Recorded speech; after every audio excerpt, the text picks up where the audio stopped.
walaashin fiirsan channel nagal soo jirna waa dumarka channel soo dhawaada ugu hore hadaan ugu soo tahay subscribe noo saar walaadana ugu jirteen la sii joog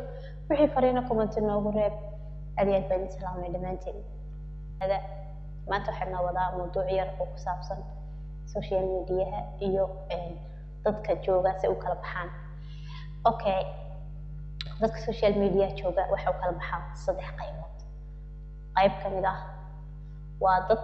wax ku soo gudbiya oo iyagu waxna dadka u soo gudbiya wax faa'iideeya waxna ka faa'iideysta hadaba maxay dadku u soo gudbiyaan waxayna ka faa'iidaan hadaan iyo sharaxaad ka bixino macnaha qofka video soo duubaya videogaasi ha noqdo video iska qosla ha noqdo video maxay ahayd sheeko ah ha noqdo qosooyin ha noqdo cunto karin ha noqdo cilaan saarid ha noqdo guri hagaajis whatever yani qof kastaba wuxuu soo gudbiyaa fikradihiisa iyo wixii isagu leeyahay dadka la wadaagi karta mid waa midkaas dadka marka maxay ahayd daawadayaasha daawanaya isagu wuxuu ka faa'iideeyaa lacag ka faa'iideeyaa waxoogaa yar oo dhaqaale ah si macnaha dadka uu soo gudbinayo fikradiisa ayaa isagana lagu abaal marinaya fahantii ma filaya qofka labaad waa qof social media guud ahaan jooga gaar ahaanna hadaan soo maxay ahayd meel si gaar yaano aalada TikTok la dhahdo dadka jooga waxa uu kala baxaan dhowr qaybood hadaan soo gaabino macnaha waa qaybta saddexaad oo ah waa qaybta labaad oo ah qayb aan waxba soo gudbinin hase ahaatee waxna faa'iideysanin hadaba maxay yihiin waa haween qayb dadka daawada maxay ahayd maanta dhan waxa weeyaan qayb dadka daawanaysa qaybta dadka daawanaysa hadaba wax ka faa'iido dadka daawanaysa waa may waxay u daawanayaan maanta dhan qofka caayaan comment khaldan qoraan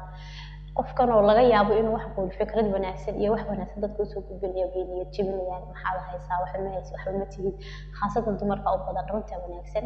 qofkii niyad jibinayana dumarka oo badan waxa wax niyad jibinayna waa dumarka oo badan niyad jibinaya dadka niyad jabaya labaduba wax niyad jibinayaan ka wada wax way dumarka hadaba waxay sameynayaan maanta comment khaldan ma soo qorayaan waxba ma haysid waxba ma tihid sidan baa tahay nin baa ka tagay naag baa ka tagtay maxay baa tahay kan kala tahay maanta dhan waa dad u soo fadhiyo oo khadkooda waxay u soo galayaan oo lacagta khadkooda baxaysa waqtigooda ku khasaarinayaan in qof comment khaldan qoraan in qof caayaan in qof negative ka dhigaan intaas oo waxa si dheer oo dadkii oo dhan ba ka daran kuwa maanta dhan waxay soo galayaan TikTok waxay u wareegayaan in arkaan meel qabiilkooda lagu hadlayo qabiil hebel baa tahay sidan baa tahay reerkiina sidan ugu sameyn jiray reerkiina maxay ahaan jiray sidan maanta dhan caayiyo baqbaq iyo waxaan jirno joogin ay ka waramayaan qaybahaas oo dhan hadaba waxay yihiin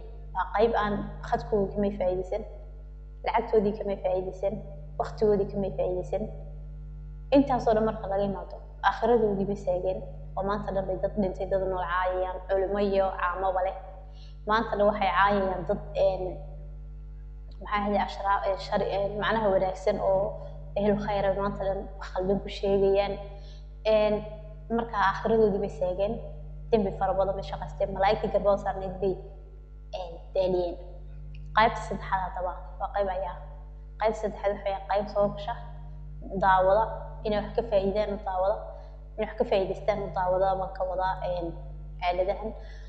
sida maxay ahayd waqti badan kuma jiraan waqtigeena ku jira wax bay daawadaan oo ay ka faa'iidayaan sida maxay ahayd meesha axaadiis bay ka daawan karaan quraan bay ka dhageysan karaan qof fikrado wanaagsan haya sida sharaxaadaha gudaha oo kale sida maxay ahayd waqtigaaga looga faa'iideysto oo kale sida maxay ahayd dad horumaray oo kale ay dhageysanayaan daawanayaan si ay kana u horumaraan wax qabsadaan dadkaas hadaba dadka ugu daran ee ayaan ka daran waa kuwa dhexda ku jira waqtigoodina ka faa'iideysan khadkoodii ka faa'iideysan umad dhan caayaya dad dhan wax ka sheegay maanta dhan aakhiroodii adduunkoodii ba seegay waa kuwa dhexe marka waxaan leeyahay sahal iska bedelo waqtiga la joogo halgu xisaabtamo 3 waa lagu jiraa 3 yuu kuugu soo galay inaad dadkaas aad ku jirtid commentiga khaldan iyo cayda iyo qabiilada iyo dadka dhintay dadka nool ba caaya inaad iska bedeshid ku dadaal intaas ma ku soo koobayaa salaam